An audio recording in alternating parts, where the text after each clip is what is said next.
now a lot of people are awakening. It's just like they are seeking a way back. And it's the same thing in the story.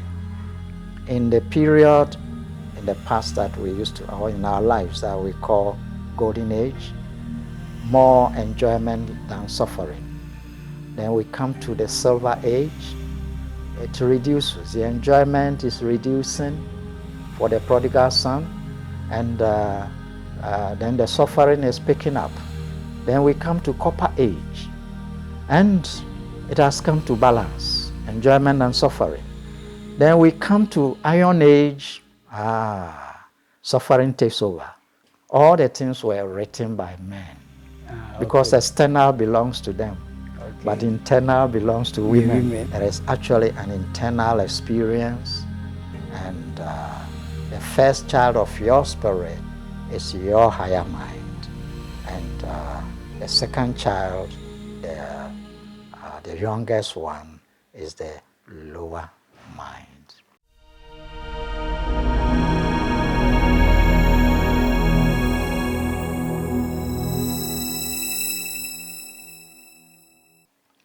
Right, hi, welcome to Jan Cosmic Foundation, and on this channel we are into awakening, and today we are looking at the parable of the prodigal son. And the parable of the prodigal son is taken from Luke chapter 15 verse 11 to 32. You can read it for yourself, but in the summary, the parable of the prodigal son talks about a young man who asks for his father for inheritance. This young man leaves home, spend the money on women, wine, and other earthly things, and is reduced to begging. And so he finally realized that he has to come back home, beg his father to be a servant. But his father welcomed him, gave all the things to him back, and everything went on well with the youngest son. And so we are very fortunate to have Dr. Baffour Jan right here to explain. In fact, this is very deep. It's very pragmatic. Good afternoon once again, Doctor. Good afternoon. I guess you are okay. Yes. Right, today we are talking about the parable of the prodigal son. Yeah. But as in the Bible, it's very, very deep. Yeah. And so we want your explanation on this. But first of all, who is the youngest son and the father? Yes. As you know, a story stands for something else. Okay. See, it's not like a father the way we think of sitting in the skies somewhere and having children, or having two children, as the parable says, and then the younger one, speaking of coming into the world. Okay. That is... so it's not that father is in father-son relation on this earth? No. Okay. Not the same. Okay. But what it means is spiritually, you see, when the Supreme, that is the Great Spirit, is there all the time alone. Who is the Great Spirit? That is what people call God. Okay. Yeah. Okay. And that is what is being referred to as the father, or the man who has the children. Okay. Now, who are the children? We talk of step down of the energy of the Great Spirit, stepping down the frequency, just like the way we step down the energy of electricity. From high tension, you step it down. So when you step it down, it becomes the child of the high tension. Okay. You get it? So if I understand you, it's the stepping down of God. Yes. Okay. And that is the children. Okay. You see. So there had been first step down, and then second step down. But the first step down is in closeness with God. In fact, the first step down is what we refer to as higher mind. Okay. And higher mind is so one with God. So higher mind is not that much separate. It's actually hooking onto God. Now, then the second step down becomes the second child. Okay. And is the younger. And that is the lower mind. So please, the higher mind is the elderly son. Yes. That is mentioned in the Yes. Bible. Okay, Yes. thank you. And the lower mind Is the is youngest. the youngest. Okay. It is the lower mind that is in infatuation with the world. The higher mind is full all the time attached to the Great Spirit. It is a first stepping down. It is only the second stepping down that is yearning for this world. That is the lower mind. That is the youngest son. Yes. Okay. Yes. Now, when it is going on with the world, then along the line, it encounters a lot of. It is the lower mind that goes through all these enjoyments in the world, worldly enjoyments, pleasures. Higher mind has bliss or joy. Lower mind has pleasures. There are difference. We have difference between pleasures and then joy. So the joy is of God. Love is of God. And peace is of God. But when you come to the lower mind, it is not like that. The lower mind encounters sadness, fear, anger, anxiety. So absorption in the world brings about these things. And we get so disturbed. We are bonded. So it becomes bondage, and we want to come out of it. So that is the story of the prodigal son. In the long run, the prodigal son wants to return. See, and everybody wants to get back to the peace, wants to get back to the joy. That is the original joy, original peace, and original love. We were having it, but the step-down frequency has brought us to very low state of consciousness. And now a lot of people are awakening. It's just like they are seeking a way back. And it's the same thing in the story. Okay. So the prodigal son finally is lost in all these pleasures, and now he can't even enjoy anymore. He's suffering. It started as enjoyment, but it's ending as suffering. So this is it. In the period in the past that we used to, or in our lives that we call golden age, more enjoyment than suffering. Then we come to the silver age.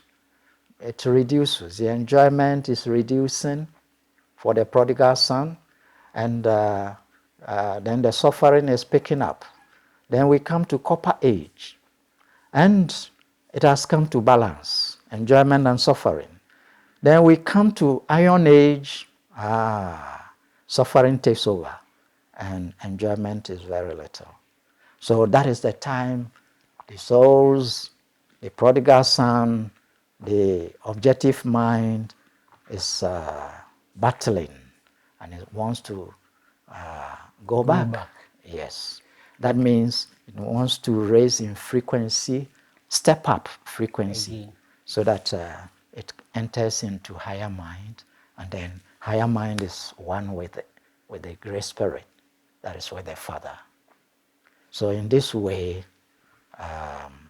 the Great Spirit is also poised to let it happen. So it's like already waiting for this step down situation to finally become step up again and come home.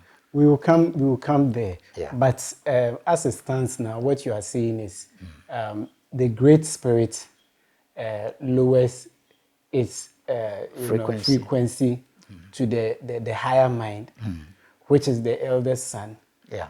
and also lowers the frequency to the lower mind, which is what The is younger child. yeah, the elderly things, Yeah.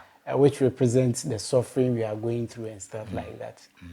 Okay, but in the Bible, literally in the story, it was using he. Why? What about the women? Oh, very good question, my brother. See, these stories were mostly the past stories of the Bible. They had always been miscued to make the man dominant. Okay. You see, and in fact, it is their language that is spoken to them, because that is how they make it. Let's take, for example, it is said in the Old Testament that the sons of God came down from the heavens, and they were infatuated with the daughters of men. You see? Now, with God are sons, not daughters of God, but sons of God. And even that is also another question, because if there are sons of God, and somewhere we say only one son, it is there right in the Bible. It says sons of God came down to marry the daughters of men. So it means it is not even true that there is only one son. You see, the only thing, I'm digressing a bit. Oh, no problem. You see, you have to understand that. yes, the point is that when we have many sons, sometimes the sons may be aiming in the direction of worldly. They come down with the idea to enjoy. An example is this The Prodigal Son story. But then we also have sons who come down to serve.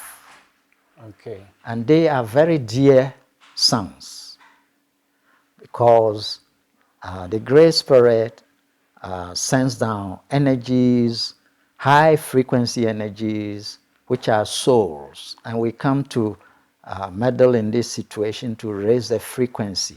So it's service. So the situation of the sons of God, why is it? See, it's unreasonable. If God made them as sons, sons means males. And if they are males over there, then, and they don't have females there, why were they made as males? Because males have male organs. For what purpose are they there as sons? But in the Bible, too, somewhere along the line, you see, they were referring to human beings as men. Yeah, that is that. All that kind of thing is because of the fact that the men tried to be dominant on the women. Okay, so it's culture. Yeah, it's a way to keep themselves above the women. And so the that's truth, not the reality. That is not the reality. I will tell you one thing. See, everything seeks balance. The men are externally stronger, but internally women are stronger. Wow. There is a balance. The men don't, because the internal is not seen with the five senses. But women, they are stronger internally. And men are stronger externally. So the men are actually afraid of the women. Woman power is greater because internal is huge, and they can really bring out the internal energies which a man is not able easily. Man is mostly with the external energies. So this way, man has something inside him to suppress woman. Because if woman comes up strongly with the internal, they will dominate everything in the world. They are very, very powerful. Okay. Women are not using their power. And sometimes I feel for women when they move about like, oh, my man, I don't know why they are not, blah, blah, blah, blah. It's just because woman is not using the power. Woman, the power, when she brings it out, will charm every man. It will bring the man down. But don't let us digress. Yeah, we are digressing. Let's yeah, move so on the men are, they have it subtle. So because of that, they want to suppress it so that it doesn't overcome them. So all the things were written by men. Because external belongs to them, but internal belongs to women. All right, so we are continuing from here. We are talking about the parable of the prodigal son, and where we are now, it's, you see, you said the youngest son leaving home to the world means the lower mind, right? So the youngest son realizes that he has made a mistake, and so wants to reconcile back with the father. Yeah. What does that statement means? Yes. You see, the lower mind is the kind of mind that is only involved with these worldly things. Higher mind is not having anything to do with the worldly. It is only manifesting the nature of God and expressing it. But the lower mind is obsessed with the world. So in this way, it gets to a point. The lower mind tries to squeeze out all things possible out of this world, trying to enjoy, over-enjoy, and every aspect of the property. What is the property? The property is the body. So that is why he said he went into hardship. Yeah. Even went to work for a farmer, feeding the pigs. Yeah. Someone whose father had everything. You come so low. Yeah, yeah. The property, the body, enjoys the property. That means we enjoy the body. Okay. The higher mind is only obsessed with enjoying the body. That is the property. The lower mind. Yeah, the lower mind. So it does, but in the long run, it's fed up. Okay. It's fed up. And it can't even enjoy anymore. The very same thing is trying to enjoy is lost its taste. It reaches a point, it's no more infatuated with it. It's natural, and it is true. You see, so because of that, such situations, the objective mind begins to become a searcher, searching for truth, searching for where it came from, its source. And it's then looking for the step-up transformer. That means whatever will help to transform him back to higher mind. Okay. And the abode of higher mind is spirit. Yeah, it's just so close to spirit. Yeah. And in some way, in the scriptures, it says the father was very happy to see the son return. Yeah. You know, mostly if a child does that, maybe my son comes to me for all the inheritance, leaves home, do whatever, it will be very difficult for me to accept the son back. But in this case, the father was very happy, throws a feast for the child. What's the implication of that? Yes, that spirit. There is something, again, people miss. They think the lower emotions sometimes God has, which is not true. God is never angry. God is never sad. God is eternally peaceful, eternally loving, eternally joyful. And that love is radiating from God just like the sun shining. So if the lower frequencies go, the love is to pull them back into the highest realization again. So it's always in that kind of happiness eternally. You said God has never been angry before. No. But there's somewhere in the scriptures that God was angry for even creating human beings. I think it's in the Old Testament. You see, these are... God regretted for creating Yes, yeah, humans. I've seen, I know it's in the scriptures. But one thing people have to know is that scripture is tailored according to the people's level. Okay. You see, if you want to tailor something for somebody to wear, you have to see, cut your coat according to your cloth. Yeah. You see, so the knowledge descends to them. Instead of them coming up to pick the knowledge, knowledge descends to them down. And once it descends, it has to, descending means losing some of its, it behaves like they step down. So the knowledge itself is step down. And, you know, so the humans have stepped down, gone through step down frequencies, those souls, and knowledge is also step down for them at their level down there. So these kind of things are not true about the great spirit. Angry. You see, what is true about step down things, they project it to the great spirit, the source, that the source is maybe like that, but the source is not like that. What it is, that its nature doesn't change.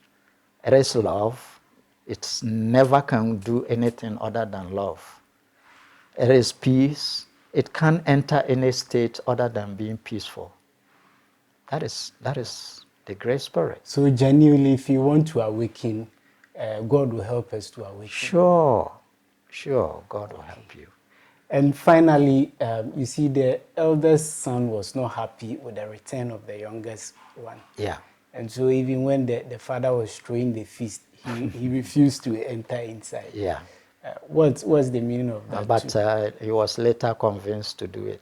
And what it is that the higher mind is not spirit. Remember, it is also a step down. It's a child. Okay. Spirit is pure, spirit is absolute, but higher mind is not. Only that it is close to the Father, that is to the great spirit.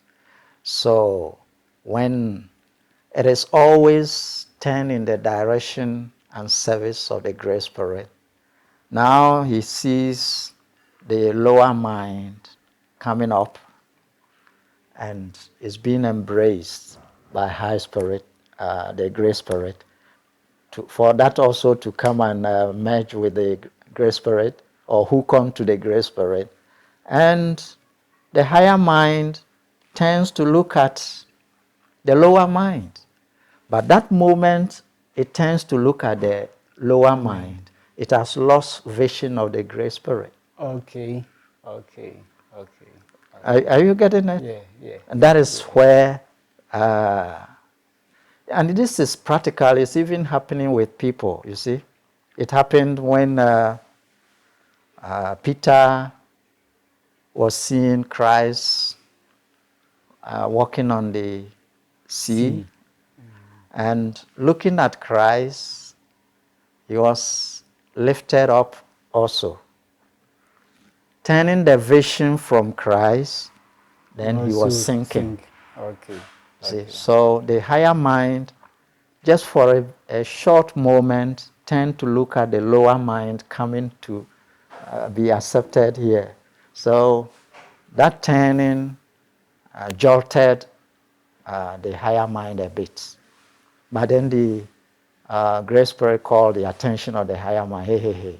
That is let us be like we are before. He got lost. The lower mind got lost with the worldly things at his back. So let us embrace. Let's be joyful. So you see, the main message in this story that we understand literally is that when we sin, we recognize that we've sinned against God, then we ask for forgiveness. God will forgive us. That is what we know from the Bible. But I think from what you are saying is very deep. And the Bible is not supposed to be understood, literally, but intuitively. Yeah. And so, if you wouldn't mind, please summarize everything for us so that we will know the story better. Great. You see, these things are actually happening within each person. So you, as a human, as you see yourself, the Supreme Being is there and is actually connected to your higher mind. So you have higher mind. In fact, that is why we say the human is a microcosm. Microcosm, a smaller universe. Okay. Everything we are talking about, the universe, the creation, the this and that, is within you. So God is there as your spirit.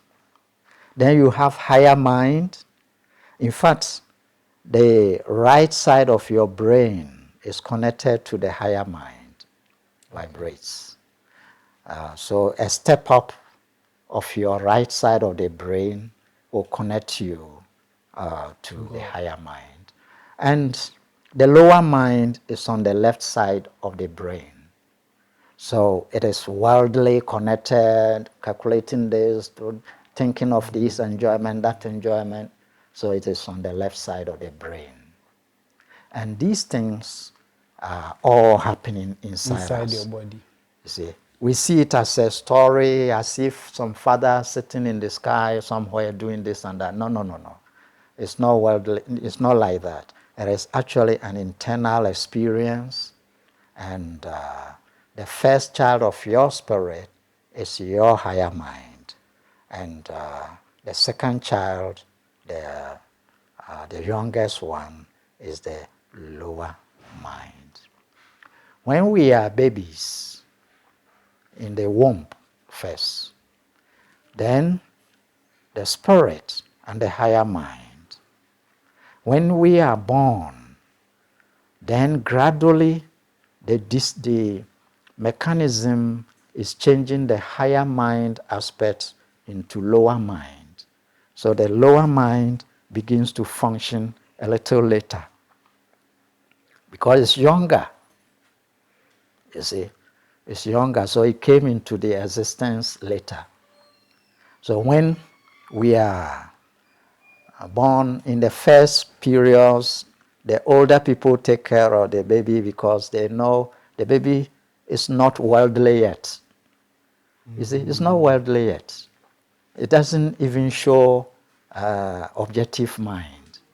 The lower mind sees things, hears things, does things in the world, meddles in the world, but it has not shown yet in the baby.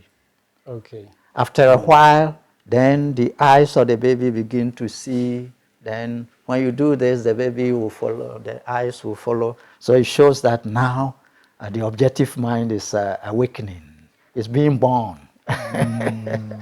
You see, the younger child is coming.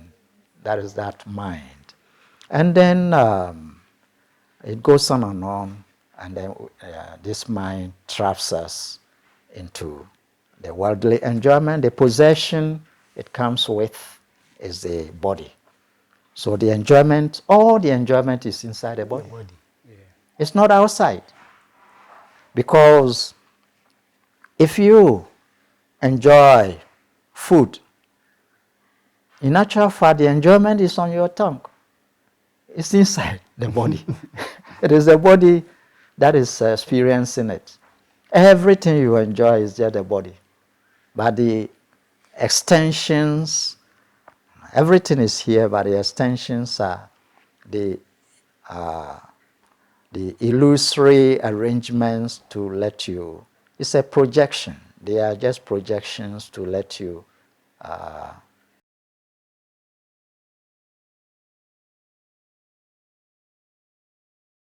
realize all these things. In the long run, there is no satisfaction. There is no contentment. You do in the long run. That too. So this is the situation. And we have to come to the awareness, beloved brother and sister.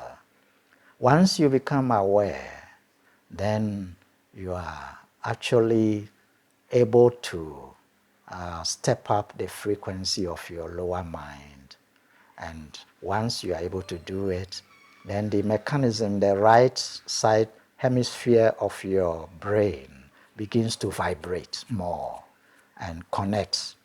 And the higher mind is in connection with your spirit, which is God. So that is it.